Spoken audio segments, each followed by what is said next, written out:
God, after that introduction, I do feel like I'm the sort of boring straight girl from Christchurch.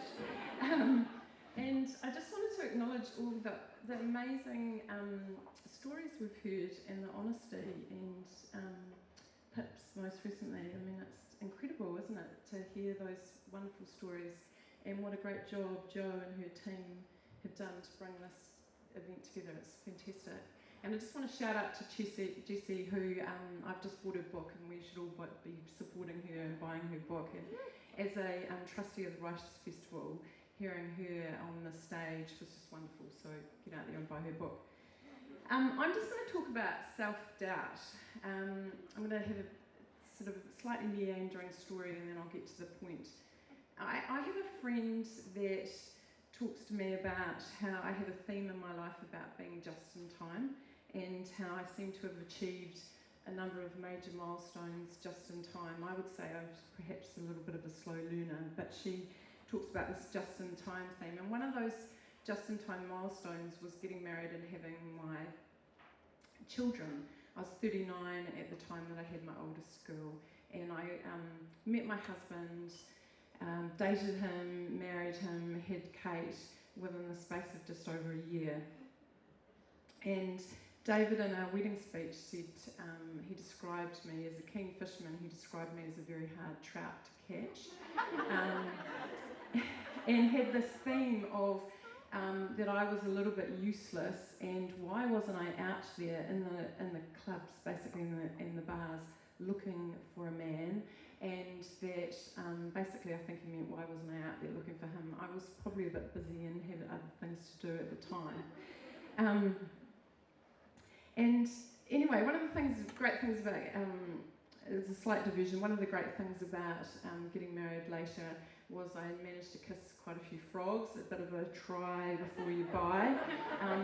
I also managed to acquire quite a few godchildren. I think my friends were very worried about me, that I would never have any children, and that the best thing they could do was donate theirs to me as godchildren. Anyway, I love being married. Well, most of the time I love being married. And my husband David has taught me a lot of things. And one of the things I really admire about him is that he doesn't have any self-doubt. He wakes up in the morning and quite often rolls across to me and says, "Am I perfect?" There's no prizes for guessing what my response to that question is. And his favourite saying at the moment, I don't know, it's been going around on Facebook, he says, "I'm flawsome. I've got flaws, but I'm awesome." Anyway, one of the things I noticed about him and other men that I have worked with is that if there's ever a crisis at work or with something they're doing, they look outward. And I know that if there's ever any crisis, I look inward and I go, what the hell did I do wrong? I'm useless. I should have done all these other things, and it's a question of kind of inward reflection. And I have this young woman that I mentor. I have a privilege of mentoring this amazing young woman, and she was applying for a general counsel role in one of New Zealand's biggest companies, and she asked me to help her through the interview process. So we met in a cafe in Shorten Street, and she pulls out the 9-page job description, 9 pages, I kid you not, and she pulls it out of her handbag, and she had meticulously highlighted and annotated the parts of the job description that she couldn't do and didn't meet. Not focusing on the things she could do, and I said to her, I think it's a really good idea if you don't take that piece of paper into the job interview. In fact, I was a little bit ruder and I just snatched it out of her hand and said, I think we'll just put that to one side. But to me, it highlighted, it was just such a key demonstration of the fact that there's all these stats about women will only apply for a job, or they'll only put themselves forward for something if they think they've got like 90% of the criteria. But the guys, they're going to wing it at 50%.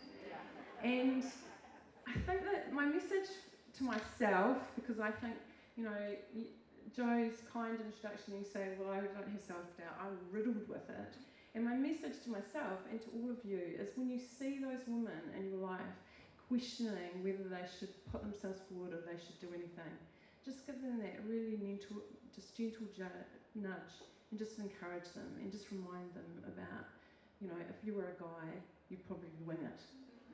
So, you know, that's my message. So thank you so much.